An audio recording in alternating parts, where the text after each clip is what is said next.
গুপ্ত বলা হলে তার প্রতিক্রিয়াও তীব্র হচ্ছে দেখা যাচ্ছে। মানে এত তীব্র প্রতিক্রিয়া এটাতে দেখানোর বা কি আছে আসলে? আমাদের কাছে বেশ আপত্তিজনক মনে হয়েছে, স্পেশালি আমার কাছে। তিনি বলেছেন যে ভারতের ১৪০ কোটি মানুষ এবং বাংলাদেশের ২০ কোটি মানুষ যদি আমরা একসাথে আ কাজ করি, একসাথে এক টিমে খেলি তাহলে এটা কতই না ভালো হবে। আপনার কি ইসলামী ব্যাংকে অ্যাকাউন্ট আছে? না, না, আমার কোনো অ্যাকাউন্ট নেই।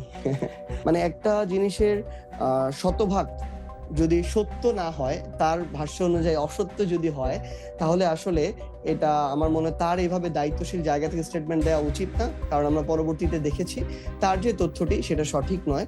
প্রিয় দর্শক, ডয়চে ভেলের বন কার্যালয় থেকে স্বাগত জানাচ্ছি আমি আরাফাতুল ইসলাম। আজ আমাদের সঙ্গে রয়েছেন জাতীয় নাগরিক পার্টি এনসিপির উত্তরাঞ্চলের মুখ্য সংগঠক সার্জিস আলম। আমরা তার সঙ্গে কথা বলবো গুপ্ত রাজনীতি, বাজেট, ইসলামী ব্যাংক সহ নানা বিষয়ে। জনাব সার্জিস আলম, ডয়চে ভেলে থেকে আপনাকে স্বাগত জানাচ্ছি। হ্যাঁ, আপনাকে অসংখ্য ধন্যবাদ। আপনি বৃহস্পতিবার রাতে একটি ফেসবুক স্ট্যাটাস দিয়েছেন এবং সেখানে প্রধানমন্ত্রী তারেক রহমানের উদ্দেশ্যে লিখেছেন যে কোট আনকোট, একাধিক জনসভায় লক্ষ মানুষের সামনে মঞ্চ থেকে আপনি যখন গুপ্ত গুপ্ত বলে একটি রাজনৈতিক দলকে ঠাট্টা মশকরা করেন তখন সেটা অশোভনীয় দেখায়। এ, গুপ্ত শব্দটি নিয়ে আসলে এই আপত্তির জায়গাটা কোথায়? না, আসলে এটাকে মানে মেটাফরিক অর্থে যেভাবে রাজনীতিতে ব্যবহার করা হচ্ছে, মানে এটা হচ্ছে আরেকটা, এর আগে যেভাবে জামাত শিবিরকে আওয়ামী লীগের সময় আমরা দেখেছিলাম যে জামাত শিবির এই শব্দটা দিয়ে ধীরে, ধীরে এটাকে মানে একদম আ মারার বৈধতা পর্যন্ত দেওয়া হয়েছিল। তো এখন ওই একই টাইপের ফ্রেমিং আমাদের কাছে মনে হচ্ছে যে ধীরে, ধীরে শুধু শব্দটা পরিবর্তন হচ্ছে। এখন সমস্যাটা আসলে কি? নেতাকর্মী পর্যায়ে পর্যন্ত এটা হচ্ছে বা হলেও এটাকে আমরা খুব একটা ওইভাবে পাত্তা দিচ্ছি না। কিন্তু আমরা একটা অন্য রাজনৈতিক দল হতে পারি, এনসিপি। কিন্তু আমরা যখন দেখি যে একটা দলের সর্বোচ্চ দলীয় প্রধান, তার চেয়ে বেশি ইম্পোর্টেন্ট হচ্ছে যিনি বর্তমান বাংলাদেশের প্রধানমন্ত্রী। তিনি কিন্তু দলীয় প্রধানের ঊর্ধ্বে, তিনি আমার রাষ্ট্রপ্রধান এই মুহূর্তে। তিনি যখন এই বিষয়টা করেন, এই ফ্রেমিংটা করেন, আমাদের কাছে এটা মনে হয় যে সেটা যেকোনো দলই হোক না কেন, এটা জাতীয় পর্যায়ে, স্থানীয় পর্যায়ে তার যারা নেতাকর্মী, এমন অনেক নেতাকর্মী আছে যারা এত সহনশীল না এবং সহিষ্ণু না। তো তারা এই বিষয়টাকে এমন একটা পর্যায়ে নিয়ে যেতে পারে বা নিয়ে যাচ্ছেও এখন। আমরা যেটা দেখতেছি এটা হচ্ছে একেবারে মনে করুন চরম বিদ্বেষের পর্যায়ে। তো এর মধ্যে রাজনৈতিক যে পারস্পরিক শ্রদ্ধাবোধের জায়গাটা এটা কিন্তু নষ্ট হয়ে যাবে। সো প্রধানমন্ত্রীর জায়গা থেকে, দলীয় প্রধানের জায়গা থেকে তিনি এই ধরনের উদাহরণ যদি স্থাপন করেন, আমরা এটাকে খুবই অপ্রত্যাশিত মনে করি এবং এটা এখন হয়তো জামায়াত শিবিরের ক্ষেত্রে ব্যবহার করা হচ্ছে। হয়তো এরপরে অন্য কোনো রাজনৈতিক দলের ক্ষেত্রেও ব্যবহার করা হতে পারে, অন্য কোনো টার্ম হতে পারে এনসিপির ক্ষেত্রেও। কিংবা এমনও তো হতে পারে আজকে থেকে ৫-১০ বছর পরে বিএনপির ক্ষেত্রেও কেউ এরকম কিছু টার্ম ব্যবহার করছে, যেগুলো অনাকাঙ্ক্ষিত। তো আমরা চাই এই পলিটিক্যাল যে কালচারটা, এই কালচারটা থেকে যেটা নেতিবাচক, এটা থেকে আমাদের বের হয়ে আসতে হবে। কিন্তু পলিটিক্যাল টার্ম বা পলিটিক্যাল রেটরিক বা রাজনৈতিক বাগাড়ম্বর যাই বলেন, এটা তো আসলে হয়ই রাজনীতিতে। যেমন আপনার দলের সদস্যরাই তো মাঝে মাঝে বলে যে সেভেন সিস্টার্স আলাদা করার হুমকি দেয়। এখন রাজনীতিতে তো এইসব বিষয় কি খুব গুরুত্ব সহকারে কিছু নেওয়ার আছে? মানে বিষয়টা হচ্ছে যে গুপ্ত বলা হলে তার প্রতিক্রিয়াও তীব্র হচ্ছে দেখা যাচ্ছে। মানে এত তীব্র প্রতিক্রিয়া এটাতে দেখানোর বা কি আছে আসলে? না, আসলে ব্যাপারটা হচ্ছে যেই অর্থে মনে করেন একটা দলকে এভাবে গুপ্ত বলা হয়, সমস্যাটা হচ্ছে শুধু যদি পলিটিক্যাল মেটাফরিক জায়গা থাকতো তাহলে এটা সমস্যা ছিল না। কিন্তু এটাকে একটা তীব্র বিদ্বেষের জায়গায় নিয়ে যাওয়া হচ্ছে। আওয়ামী লীগের সময় জামাত শিবির শব্দটাকে ত্যাগ করতে, করতে হত্যাযজ্ঞে পর্যন্ত নিয়ে যাওয়া হয়েছিল। তো আমরা শুরুতেই এই জিনিসটা আমাদের জায়গা থেকে ওইটুকু আমাদের কনসার্নটা জানিয়ে রাখলাম যে এটা এই যে যুক্তি হবে, তর্ক হবে, মতবিরোধ হবে কিন্তু এটা একটা লিমিট পর্যন্ত থাকা উচিত এবং এটা নেতাকর্মী পর্যায়ে সমস্যা ছিল না আসলে।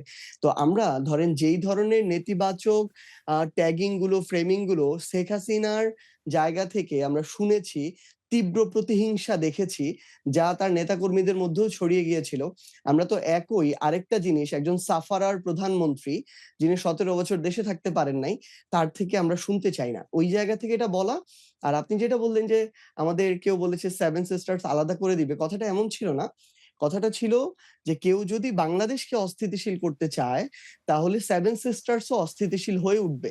এবং আপনার প্রসঙ্গক্রমে আমি আরেকটা কথা এড করি। আজকে আমাদের নতুন ভারতীয় হাই কমিশনার এসেছেন এবং আমরা তাকে জাতীয় নাগরিক পার্টি এনসিপির পক্ষ থেকে বাংলাদেশে স্বাগত জানাই। কিন্তু আমরা তার যে একটি কথা আমাদের কাছে বেশ আপত্তিজনক মনে হয়েছে, স্পেশালি আমার কাছে।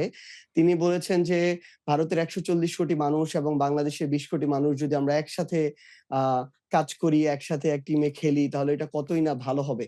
আমরা তাকে বিনয়ের সাথে বলতে চাই, আসলে আপনি আপনার ১৪০ কোটি কেন্দ্রিক চিন্তাটা করবেন। আমরা আমাদের ২০ কোটি নিয়ে চিন্তা করব। ২ টা স্বাধীন সার্বভৌম আলাদা রাষ্ট্র। আ আমরা এইটুকু দেখতে চাই যে যেকোনো চুক্তিতে আপনারা কতটুকু আমাদের প্রতি রাষ্ট্র হিসাবে শ্রদ্ধা রাখছেন, সমতা বজায় রাখছেন। আমরা ওইটুকু দিয়ে বিবেচনা করব যে আমার সীমান্তে আপনার বিএসএফ এর গুলি থেকে হত্যা হচ্ছে কি হচ্ছে না। আমরা ওইটুকু দিয়ে বিচার করব যে আপনি যে জোরপূর্বক অবৈধ পুশিং করছেন এবং সীমান্তের পরিবেশটা অস্থিতিশীল করতে করতে চাচ্ছেন, সেই বিষয়টাতে আপনি কতটা আপনার জায়গা থেকে দায়িত্ববান একটা ভূমিকা রাখতে পারেন, আমরা সেটা দিয়ে বিবেচনা করব।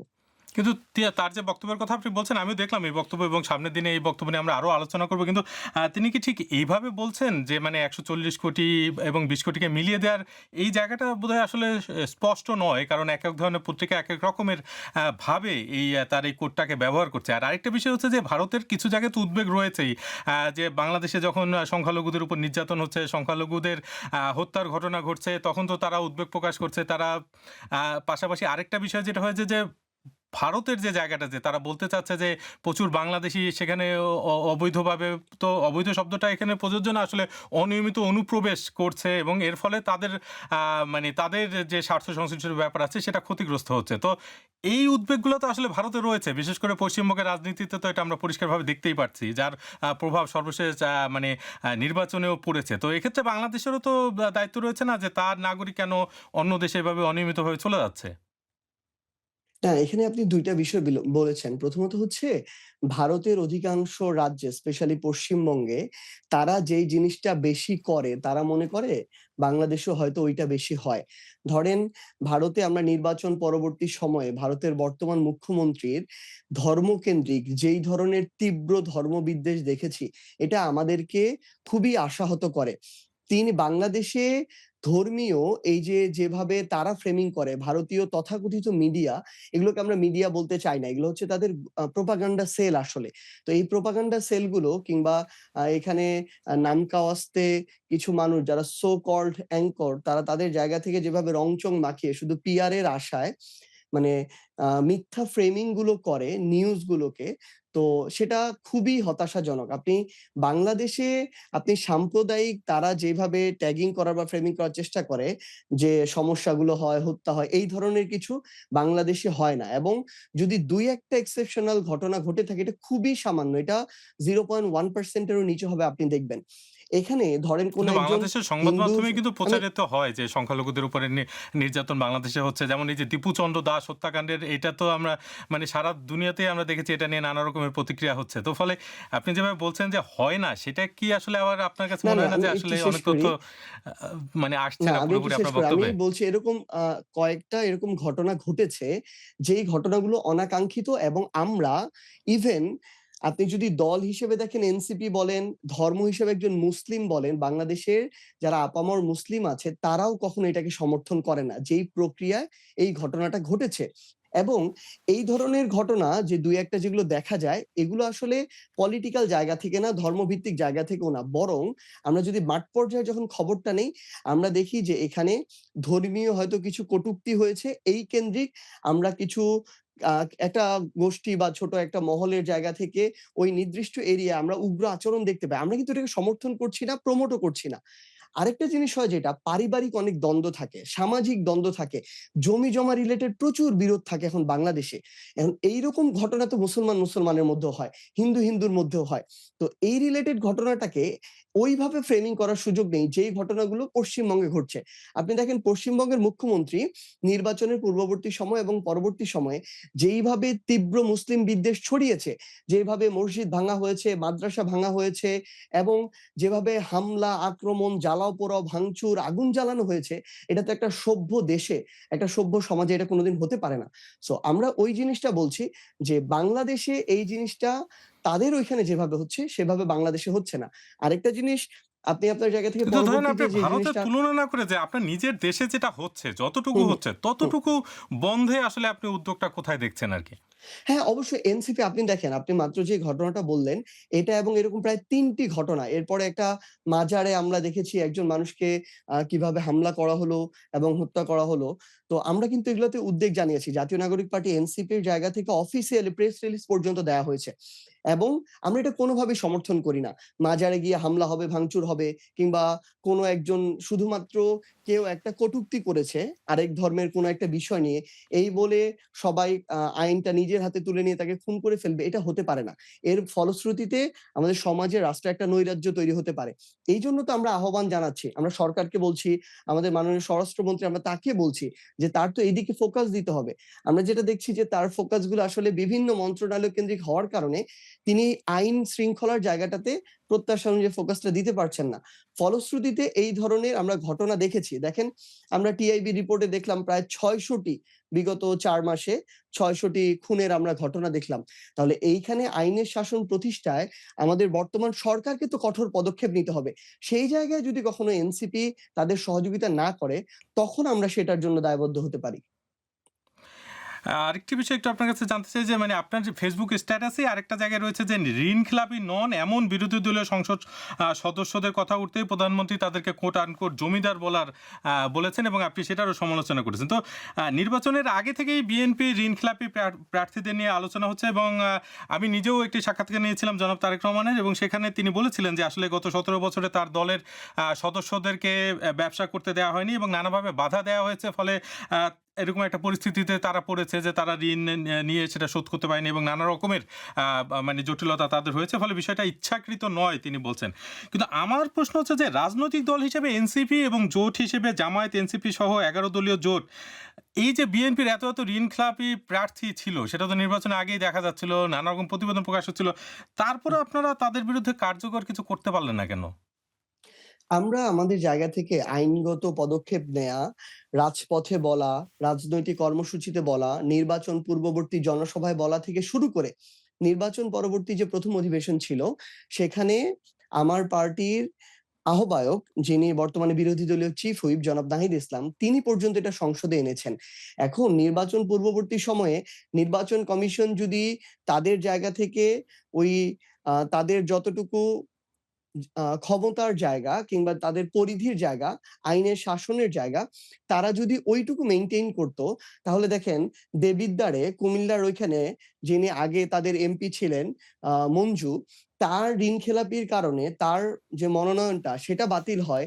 কিন্তু এই যে বাকি প্রায় আরো ১০-১৫ জন আছে, যাদের টোটাল ঋণখেলাপির পরিমাণ প্রায় ৩,০০০ কোটি টাকার উপরে, তাদেরটা বাতিল হয় না। তো এই ধরনের ক্ষমতার অপব্যবহার কিংবা দ্বিচারিতা কিংবা তাদের যে প্রফেশনালিজম এটা মেইনটেইন না করতে পারা, এই চরিত্র কিন্তু আমরা এই নির্বাচন কমিশনের জায়গা থেকে দেখেছি। এবং আমরা নির্বাচন কমিশনকে অসংখ্যবার এই জিনিসটা আমরা অভিযোগ জানিয়েছি লিখিতভাবে, আমরা মুখে বলেছি এবং আমরা যেটা দেখেছি যে তারা আসলে একটা রাজনৈতিক দল ক্ষমতায় আসার আগেই তারা ক্ষমতার দিকে কিছুটা ঝুঁকে গিয়েছিল। এই কারণে কিছু অনাকাঙ্ক্ষিত এবং যেটা কখনোই হওয়া উচিত হয়নি, এই ধরনের ইলিগাল কিছু প্রিভিলেজ তারা তাদেরকে দিয়েছিল। এবং আমরা আসলে জনাব তারেক রহমান যেটা বলেছেন এটা আমরা কিছুটা এটাতে একমত হতে পারি যে হ্যাঁ, বিগত সময়ে তাদের অনেক নেতাকর্মীরা নির্যাতন, জুলুম, নিপীড়নের মধ্য দিয়ে গিয়েছে। ব্যাংকিং সিস্টেমের জায়গায় ঠিকমতো ফাংশন করতে পারেনি। কিন্তু আপনি একটা জিনিস লক্ষ্য করেন যে এই মানুষগুলোই এই যে বিগত ৪ মাস গেল, একটা অধিবেশন শেষ হয়ে গেল। এই ৪ মাসে এই যে অল্প কয়েকটা মানুষ, প্রায় ধরেন ১০ টার মতো মানুষ যারা প্রায় ৩,০০০ কোটি টাকার উপরে ঋণ খেলাপি, এগুলো তো জনগণের টাকা। তাহলে তাদের এই যে ঋণ খেলাপি থেকে ধীরে, ধীরে ঋণ পরিশোধ করার কোনো প্রসেস, কোনো ডেডলাইন, কোনো কিছু জনাব তারেক রহমান কিংবা বিএনপি সরকারের পক্ষ থেকে দেয়া হয়েছে কিনা? যদি ওই জায়গাটা থেকে তারা রিকভার করার চেষ্টা করে, ধরেন ৪ মাসে পারবে না। কিন্তু তারা চেষ্টা করছে, শুরু করেছে, আংশিক করেছে, এটাও যদি আমরা দেখতে পেতাম তাহলে আশান্বিত হতাম। কিন্তু আমরা দেখছি এটা শুধুমাত্র যখন পলিটিক্যাল একটা ইস্যু আসে বিএনপির পক্ষ থেকে, সেই ইস্যুটা ওভারকাম করার জন্য কিছু স্টেটমেন্ট দেয়া হয়। কিন্তু দিন শেষে যেটা হয় যে ওই ঋণ খেলাপিরা দিনে, দিনে আরো ঋণ খেলাপি হয়, আরো লোন নেয় এবং এভাবেই জনগণের টাকা পাচার হয়।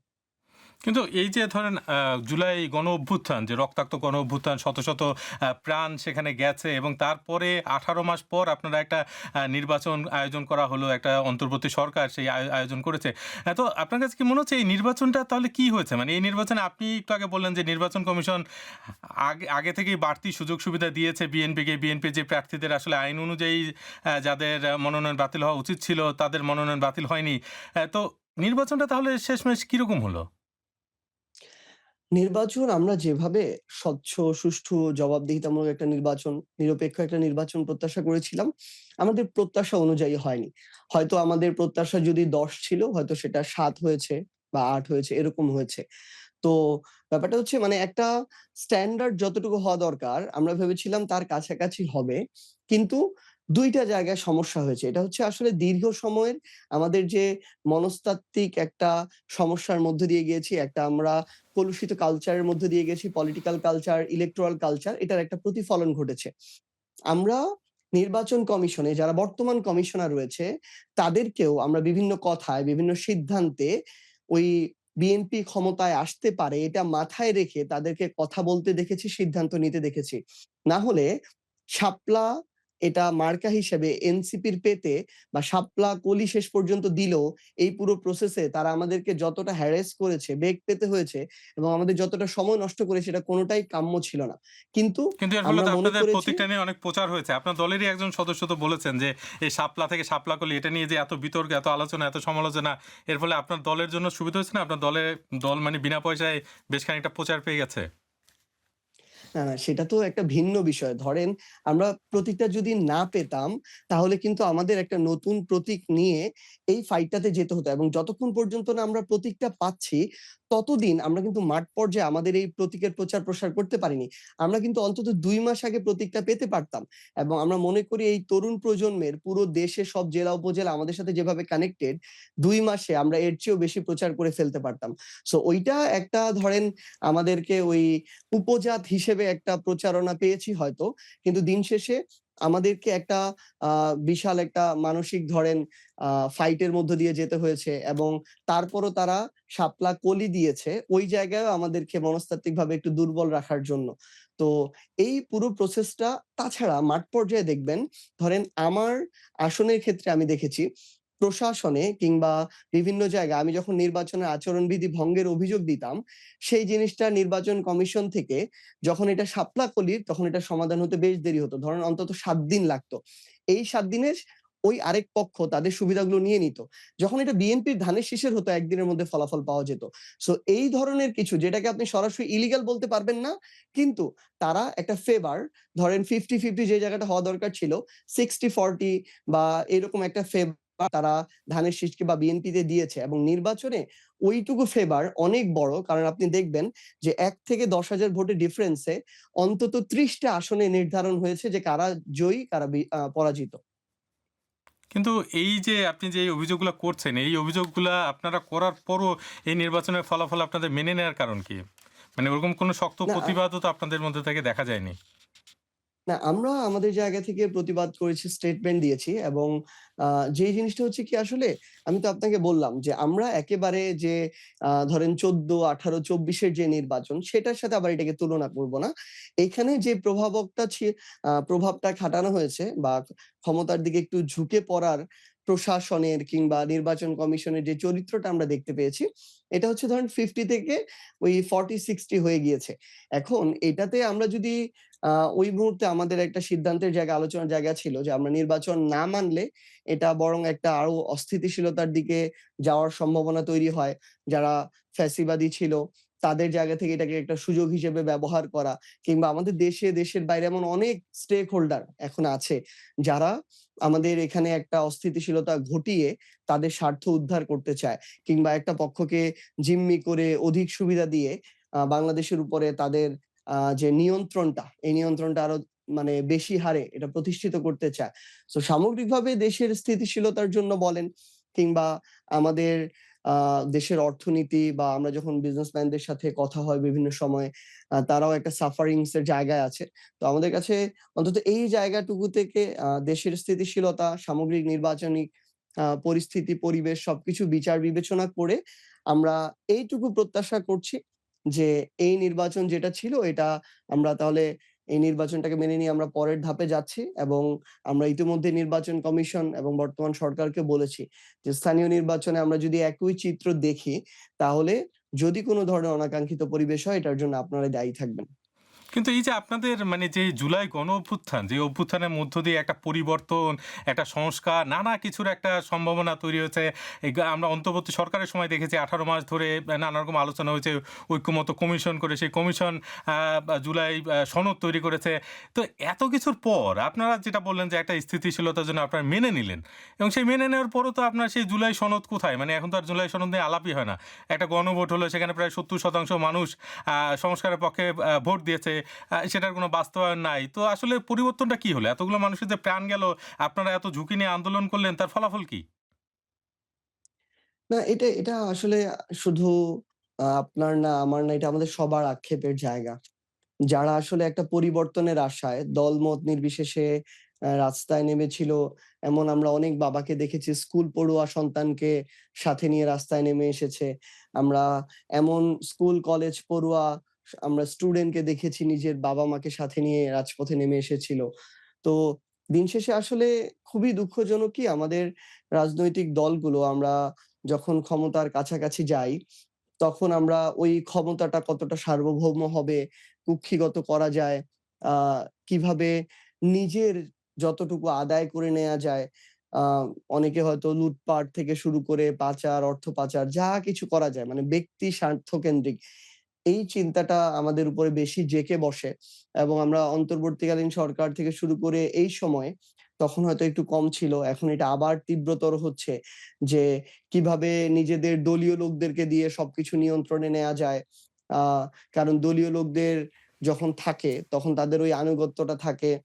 কিছু যদি অনাকাঙ্ক্ষিত ফায়দা নিতে হয়, আ অসৎ উপার্জন করতে হয়, ওই জিনিসগুলো তার মাধ্যমে ভাগ বাটোয়ারা করে করা যায়। আমরা ওইটা দেখছি। আবার দেখবেন আপনি যে কিন্তু বিএনপি আপনারা তো দেখছেন, তাদের সাধারণ মানুষও দেখছে। কিন্তু প্রশ্নটা হচ্ছে যে ধরেন বিরোধী দল হিসেবে জামায়াতে ইসলামী ইতিমধ্যে বলা হচ্ছে যে তারা বেশ দুর্বল। এনসিপি সংসদে বক্তব্য রাখছে, চেষ্টা করছে। কিন্তু এই যে ধরেন আপনারা একটা শক্তি, একটা বিরোধী দল শক্তি, একটা জুলাই গণঅভ্যুত্থানের শক্তি, আপনারাও কি দর্শকদের মতো শুধু দেখাই শুরু করেছেন? না আপনাদেরও আসলে এখানে কিছু করার আছে বলে আপনারা মনে করছেন? মানে আপনারা কি কোনো ভূমিকা রাখার চেষ্টা করছেন কিনা? এই যে বিষয়গুলো না যেটা হচ্ছে, যেটা অনেক ক্ষেত্রে বলা হচ্ছে যেটা হওয়া উচিত না, আপনি যেমনটা বললেন। কিন্তু আপনাদের ভূমিকাটা কি তাহলে এখানে? দেখেন একটা রাজনৈতিক দল হিসেবে বিএনপি এখন ক্ষমতায় আছে এবং তারা সংখ্যাগরিষ্ঠ আসন পেয়ে আ প্রত্যেকটা জায়গায় তাদের যা ইচ্ছা তা করার চেষ্টা করছে। আপনি দেখেন তারা যখন সংবিধান সংস্কার পরিষদের সদস্য হিসেবে শপথ নিল না, আমরা কিন্তু তখন ডেপুটি স্পিকার নেই নাই। প্রতিবাদ জানানো। পরবর্তীতে সংসদে আপনি দেখবেন পুরো ১ম অধিবেশন এই সংস্কারগুলো নিয়ে, অধ্যাদেশগুলো যেগুলো বাতিল করলো এগুলো নিয়ে আপনি সংসদে দেখেন, রাজপথের প্রোগ্রাম দেখেন, আ এবং আপনি যদি দেখেন যে টক শো থেকে শুরু করে প্রত্যেকটা জায়গায় আমরা ওই প্রতিবাদটি জানিয়েছি, আমরা কঠোর ভাষায় সমালোচনা করছি। আমরা যখন এটা করছি তখন বিএনপির পক্ষের একটা গোষ্ঠী কিংবা বিএনপির নেতৃবৃন্দ, মন্ত্রী, প্রধানমন্ত্রী পর্যন্ত বক্তব্য দিচ্ছে যে, "একটা সরকারের ৩ মাস হতে না হতেই আমরা রাজপথে কর্মসূচি দিচ্ছি। এখনো কি সেই সময় হয়েছে কিনা? এত কঠোর সমালোচনা কেন? আমরা কি রাজনৈতিক পরিবেশটাকে নষ্ট করতে চাই কিনা?" কিন্তু দেখেন এটা তো আসলে মানুষের আকাঙ্ক্ষার জায়গা এবং আমরা ওইটাই তুলে ধরার চেষ্টা করছি। সংসদে আমাদের আসন মাত্র ৭৮ টার মতো। তো সেই জায়গা থেকে সংসদের যথেষ্ট আপনি গতবারের ভয়েস গুলো দেখেন, আপনি দেখবেন যে এই সংস্কারের পক্ষে আ নাহিদ ইসলামের ভয়েস, হাসনাত আব্দুল্লাহর ভয়েস, আক্তার হোসেনের ভয়েস, এই ভয়েস কিন্তু সরকারি দলের কণ্ঠস্বরকেও ছাড়িয়ে গিয়েছিল। এবং আমরা বিরোধী দল আ জামায়াতে ইসলামী আপনাদের জোট সঙ্গী, তাদের ভয়েস কই? আপনি যে ৩ জনের নাম বললেন, ৩ জনই তো এনসিপির। জামাতের এরকম কেউ নাই? মানে বিশেষ করে আসলে আমি খোলসা করেই বলি আরকি। মানে যে আলোচনাটা যেটা হয় যে ধরেন এই যে স্বতন্ত্র প্রার্থী রুমিন ফারহানা, তার সঙ্গে আমি একটি সাক্ষাৎকার নিয়েছিলাম। তিনি আমাকে এই কথাটা বলছিলেন যে আসলে এই যে সংসদে যখন সংবিধান নিয়ে আলোচনা হয়, যেমন আ মানে সরকারের পক্ষ থেকে যেমন যুক্তিগুলো দেয়া হয়, সেই যুক্তিগুলো খণ্ডন করার মতো দেখা যাচ্ছে যে ওরকম কাউকে পাওয়া যাচ্ছে না বিরোধী দলে। মানে বিরোধী দলের সামগ্রিকভাবে সংসদে উপস্থাপনা, যুক্তিতর্কে সেটা বেশ দুর্বল তার কাছে মনে হয় আরকি। তা আপনার কাছে আ বিষয়টা কিরকম? বিরোধী দলের আসলে মানে সরকার দলের সাথে যে সংসদীয় বক্তব্য আর্গুমেন্টে যেই ধরনের ফাইটটা হওয়ার কথা ছিল, আমি নিজেও এটা মনে করি এটা প্রত্যাশা অনুযায়ী হচ্ছে না। এবং জামায়াতের কিন্তু এখানে এনসিপির মাত্র ৬ টা আসন। জামাতের আসন প্রায় ৬৮ টার মতো। তো সেই জায়গা থেকে তাদের যে আমরা শক্ত কণ্ঠস্বরটা প্রত্যাশা করেছিলাম, সেটাও আমরা প্রত্যাশা অনুযায়ী পাচ্ছি না বা পাইওনি ১ম অধিবেশনে। সো আমরা সেটা প্রত্যাশা করি। আমাদের কাছে শুধুমাত্র যিনি মাননীয় বিরোধী দলীয় নেতা আমিরে জামায়াত, আমাদের তার কণ্ঠটা আসে এবং সেটাও আমরা মনে হয় যে এই যে বিএনপির সবাই বলছে যে তিনি খুবই শান্ত, নম্র, ঠান্ডাভাবে কথা বলেন, মিশেন। কিন্তু আসলে এটা তো বিএনপি সন্তুষ্ট যদি হয়ে যায় তার মানে তো আমরা এখন পর্যন্ত তাহলে প্রত্যাশিত বিরোধী দল হতে পারি নাই। সরকারি দল আমাদের উপরে সন্তুষ্ট তাহলে আমরা কিসের বিরোধী দল? তো তো আপনাদের সেই সঙ্গে জায়গা থেকে জামায়াতের এখন সম্পর্কটা কেমন? না, সেটা আছে। আ স্বাভাবিক আমরা একটা বিরোধী দলীয় জোট হিসেবে যেহেতু ফাংশন করছি, কিন্তু এনসিপি আলাদাভাবে রাজনৈতিক দল হিসেবে এনসিপির যে কাজগুলো করে যাওয়ার, স্থানীয় নির্বাচনের এককভাবে প্রস্তুতি নেয়া কিংবা সাংগঠনিক ভিত্তিটা তৈরি করা, আমরা ওই কাজগুলো করে যাচ্ছি। তবে আমাদেরও বেশ কিছু কনসার্ন আমরা জানিয়েছি তাদেরকে আমাদের জায়গা থেকে। কারণ মাঠ পর্যায়ে যখন আমরা আ দেখি যে সরকারের স্পেস দেয়া হোক, প্রশাসন স্পেস দেয়া হোক বা যেকোনোভাবে হোক, বিভিন্ন জায়গায় আমরা যখন দেখি যে ছাত্রলীগ, আওয়ামী লীগ যারা নিষিদ্ধ ঘটিত সংগঠন তাদের কর্মসূচি নিষিদ্ধ।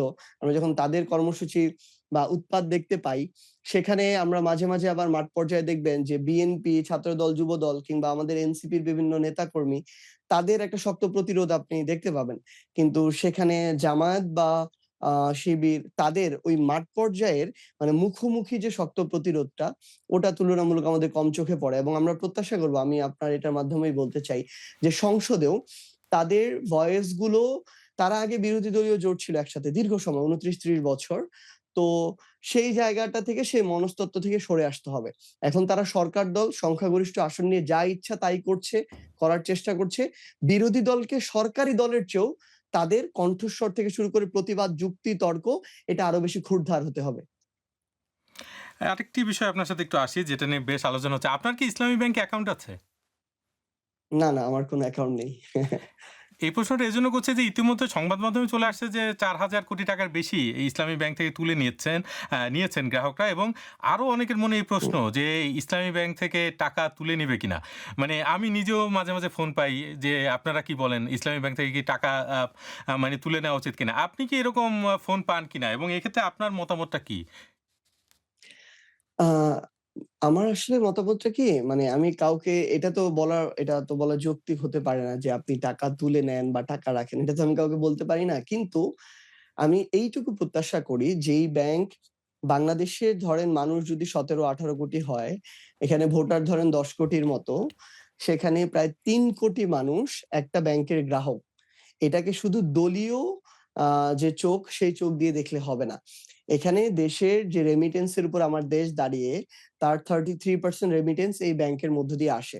সো এটা হচ্ছে সামগ্রিকভাবে আমার বাংলাদেশের এত গ্রাহক, প্রায় ৩ কোটি গ্রাহক যেটার সাথে সম্পর্কিত, বাংলাদেশের ব্যাংক ব্যবস্থার উপরে আ আস্থা থেকে শুরু করে এই ব্যাংকিং সিস্টেমের স্থিতিশীলতা, অর্থনৈতিক স্থিতিশীলতা এই সবকিছু কিন্তু এটার সাথে কানেক্টেড। কারণ স্বাভাবিকভাবে একটা মানুষ সাফারার হলে শুধু একটা মানুষ কিন্তু হয় না। তার সাথে তার ফ্যামিলি, আত্মীয়স্বজন সবকিছু কানেক্টেড থাকে। আবার আরেকটা জিনিস হচ্ছে যখন বিদেশ থেকে আমার এই রেমিটেন্স গুলো আসার তখন কিন্তু অবৈধ ওয়েতে হুন্ডি বা এই মাধ্যমগুলোতে চলে যাওয়া শুরু করবে। তখন আমার দেশ অর্থনৈতিকভাবে ক্ষতিগ্রস্ত হবে। সো আমরা সরকারের কাছে এটা আহ্বান জানাবো যে এর আগে আমরা যখন দেখেছি যে এস আলম বা বিভিন্ন জনের মাধ্যমে আওয়ামী লীগ বাংলাদেশের ব্যাংকগুলোকে চেষ্টা করেছে, দখল করেছে, লুটপাট করেছে, অর্থ পাচার করেছে।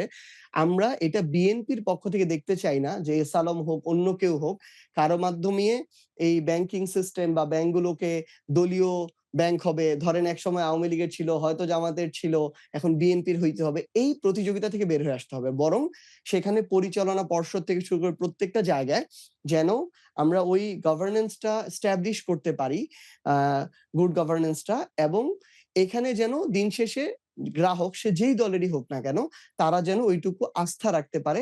তাহলে দিন শেষে এটা আমাদের সামগ্রিক সবার জন্য ভালো হবে। এবং সেই আস্থা ফিরিয়ে আনার দায়িত্বটা কার তাহলে এখন? এটা অবশ্যই এই নেতৃত্বটা সরকারের দিতে হবে। কারণ ব্যাংকের চেয়ারম্যানকে নিয়ে কিন্তু এত বড় একটা ইস্যু তৈরি হয়েছে।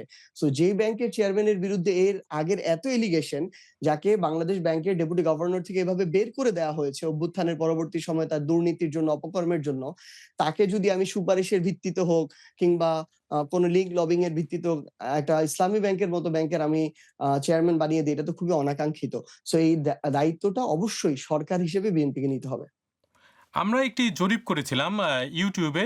আমরা যেটা প্রশ্নটা করেছিলাম সেটা হচ্ছে যে, প্রিয় দর্শক, রাজনৈতিক উদ্দেশ্যে ইসলামী ব্যাংককে ব্যর্থ করানোর চেষ্টা হচ্ছে বলে মন্তব্য করেছেন অর্থমন্ত্রী আমির খসরু মাহমুদ চৌধুরী। আপনি কি তার সঙ্গে একমত? ৫৮% জরিপে অংশগ্রহণকারী ৫৮% বলেছেন যে তারা একমত নন। এই বিষয়ে আপনি কি কিছু বলতে চান? আমি এটাকে আরেকটা ভাবে দেখি। আমি মনে করছি যে রাজনৈতিক দল হিসেবে জামায়াতকে মোকাবেলা করার জন্য বিএনপি হয়তো একটা পলিসি নিয়েছে যে কিভাবে জামায়াত কেন্দ্রিক যে প্রতিষ্ঠানগুলো, সেই প্রতিষ্ঠানগুলোকে দুর্বল করে দেয়া যায় কিংবা জামাতের হাত থেকে বা বিএনপি দখল করতে পারে কিংবা সেগুলো শেষ করে দেয়া যায়।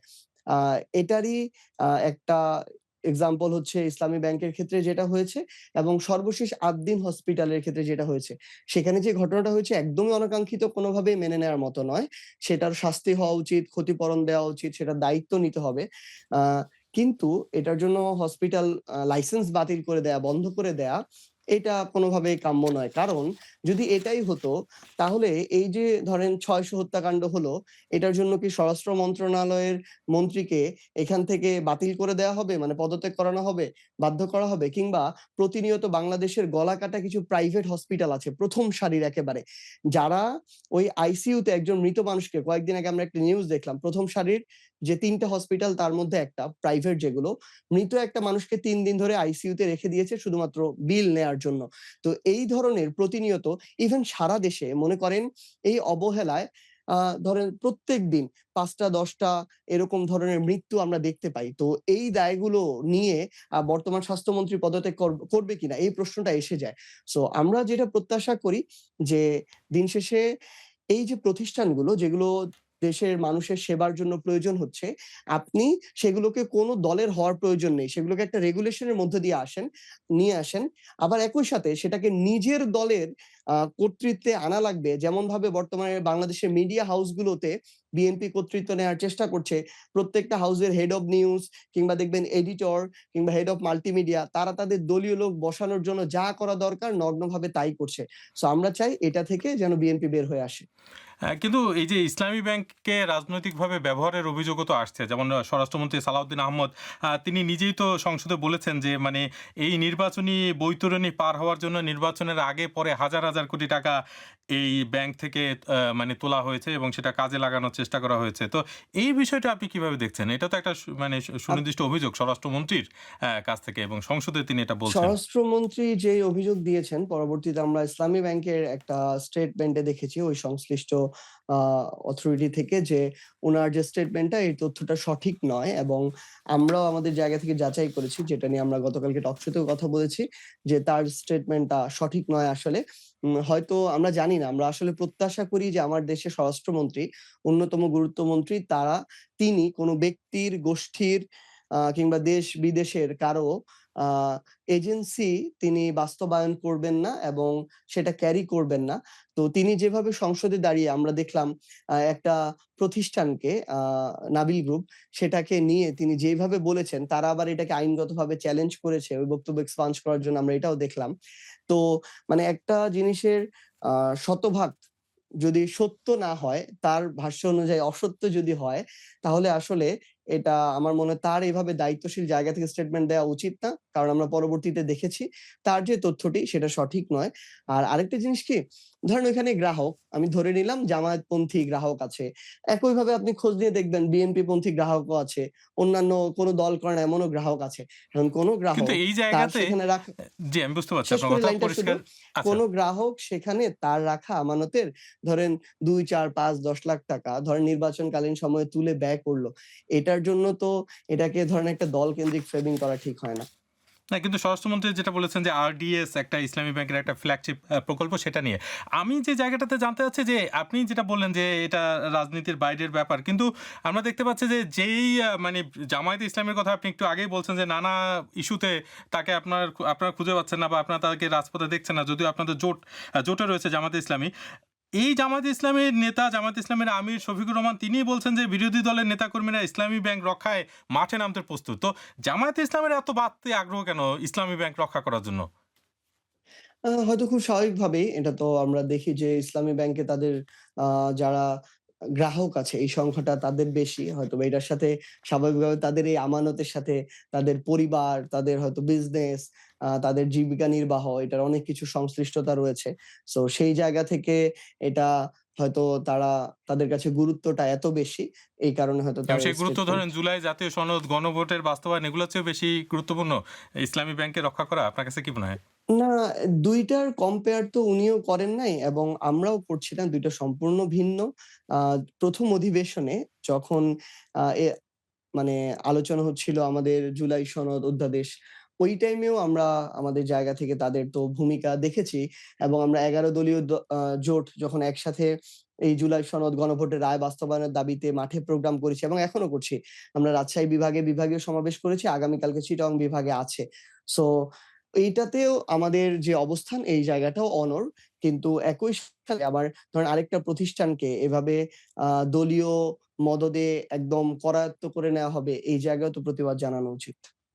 আমরা দর্শকদের একটি প্রশ্ন নেই। আমরা ৫ই আগস্টের আগে দেখেছি যে সার্জিস আলম উনি নিজেই সরাসরি ছাত্রলীগের সাথে যুক্ত ছিল এবং হঠাৎ করে কি তার চেতনাটা মানে জাগ্রত হইছে যে ছাত্রলীগ করা যাবে না। আমি হচ্ছে ঢাকা বিশ্ববিদ্যালয়ে ২০১৭ সালে ভর্তি হই ফার্স্ট ইয়ারে। তখন আমি যখন হলে উঠি, আবাসিক হলে থাকার জন্য ছাত্রদের এটা একদম মাস্ট ম্যান্ডেটরি ছিল যে আমার ছাত্রলীগের প্রোগ্রাম গেস্ট রুম করতে হবে। সো এটা 3rd ইয়ার পর্যন্ত ম্যান্ডেটরি ছিল। যতদিন পর্যন্ত ম্যান্ডেটরি ছিল আমি করেছি। এরপর আমি সেটা থেকে বের হয়ে চলে আসি। কারণ আমার উদ্দেশ্য আসলে তখন রাজনীতি করা ছিল না। আমার আলাদা একটা মানে এইম ইন লাইফ যা বোঝায় আমার সেটা ছিল এবং পরবর্তীতে আমার বেশ কিছু কালচার নিয়ে ২০১৯ সালের পরে আমি লেখালেখি করতাম যে বাধ্য করে আমাদেরকে প্রোগ্রাম করানো হতো, গেস্ট রুম করানো হতো। ধরেন আওয়ামী লীগের একজন বড় নেতা মধুর ক্যান্টিনে এসেছে। তাকে সালাম দেওয়ার জন্য আমাদেরকে ঘন্টার পর ঘন্টা দাঁড় করিয়ে রাখা হতো। আমাদের ক্লাস মিস যেত, ল্যাব মিস যেত। তো এই বিষয়গুলো নিয়ে যখন আমি সোশ্যাল মিডিয়ায় লিখতাম তো তখন আমাকে অনেক থ্রেট দেয়া হয়, হল থেকে বের করে দেওয়ার হুমকি দেওয়া হয়। আমার বাবা মাকে কল দেয়া হয় এবং আমি জামাত শিবির করি কিনা এই ধরনের কথাও বলা হয়। পরবর্তীতে আবার খোঁজ নিয়ে জানতে পারে যে আমার বাবাও আসলে তখন আওয়ামী লীগের রাজনীতি করত। তো পরবর্তীতে যেটা হয়েছে যে আন্দোলন চলাকালীন সময়ে যখন আমার বাবাকে চাপ প্রয়োগ করছিল আমাকে আন্দোলন থেকে সরে যাওয়ার জন্য, যখন আমি যাইনি তখন আমার বাবার সেখান থেকে পদত্যাগ করে চলে যেতে হয় আরকি। তো তখন আমার যখন মনে হয়েছিল যে এই জিনিস একে তো হচ্ছে আমি রাজনীতি করাটা আমার লক্ষ্য ছিল না তখন। আর দ্বিতীয়ত যেই কালচার গুলোর মধ্যে দিয়ে যাচ্ছিলাম, ওই কালচার গুলোকে আমি সমর্থন করি না। তো তখন আমি সেখান থেকে বের হয়ে আমার জব রিলেটেড পড়াশোনায় মনোযোগী হই। এবং আমি আসলে বিসিএস-এরই লিখিত এবং ভাইবার প্রস্তুতি নিচ্ছিলাম যখন এই আন্দোলনটা আমাদের শুরু হয়।